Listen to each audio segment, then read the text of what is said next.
J.S. Wan from National Law University, Delhi. I have come here to attend this particular program organized by this institution in collaboration with the other collaborators. And I appreciate that effort put in by this institution to organize this wonderful program. And I have also examined technical sessions drafted by this team led by Professor Kinsu Sarkar. And they have adopted this multidisciplinary approach where they have involved all stakeholders from different disciplines, management, law, labor commissioners, activists, in order to examine the specific problem faced by workers in case of securing decent employment. And I hope that this specific program will come out with some declaration, and the declaration and findings that can be submitted to policy making agencies. And I hope that the recommendation would lead to some kind of policy changes in order to empower legal labor employment and that production relationship between employer and employee. I belong to West Bengal Labour Service. It's wonderful. The brainstorming session was really very good and I learned a lot from this discussion. So it's an amazing learning experience for me. See, every type of brainstorming and discussion have an impact on society, and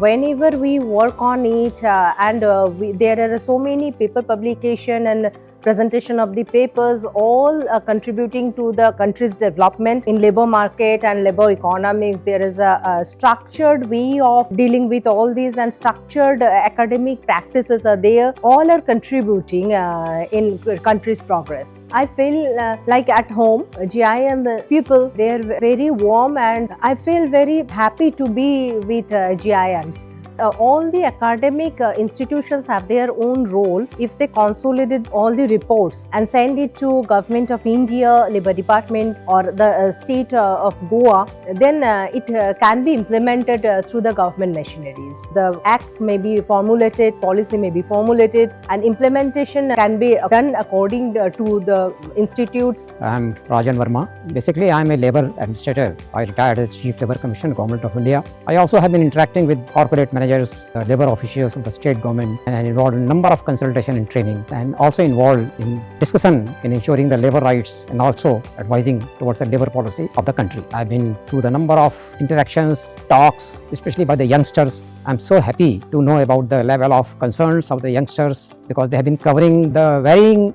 categories of workers, not only single workers, like people spoke about the informal workers, agriculture workers, the workers in the rural areas, working in the states like Bihar and the backward states like in Jharkhand. So absolutely it was quite engrossing for me, and I enjoyed the interaction all through. As per my understanding, GIM is one of the premier institutions in the country. Though it's the first time I'm here, but I've been talking with the people who are in the GIM, and absolutely it is very instrumental. I'm so happy because, you see, I've seen number of management institutions, very reputed organizations, but hardly I find showing the concerns for the labor rights. It's not a very priority in the country.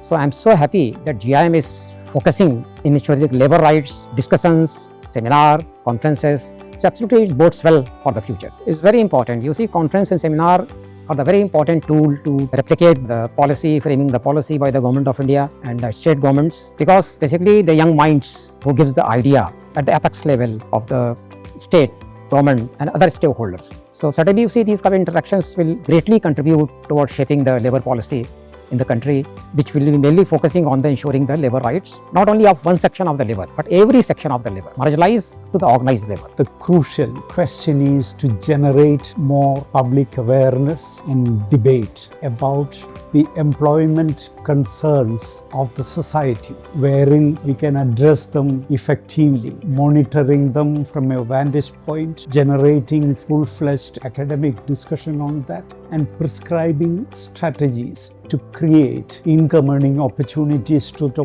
vast body of humanity at the lower end of our labor markets.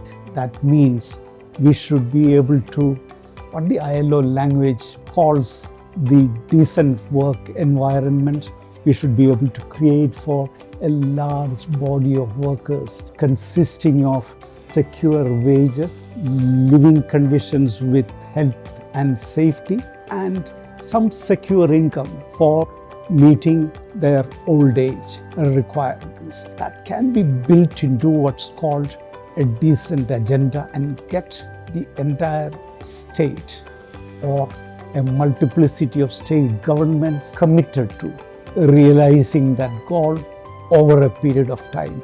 It's well within our reach. We have access to abundant resources, but it's only a question of harnessing them properly for social spending so that we can raise the reserve price of people at the lower end of labor markets. That's what I think is the big challenge is all about. And I think the broader involvement of students, faculty, activists, trade union practitioners, prominent members of the political community, they all should get involved in thinking about new ways of realizing these goals. Came here to speak on strengthening workers' voice and labor institutions. And I thought it's important to speak before the student community and the academic scholars about the importance of generating a debate about the central concern of our society: create abundant employment opportunities for all so that they gain access to secure income and dignified working conditions.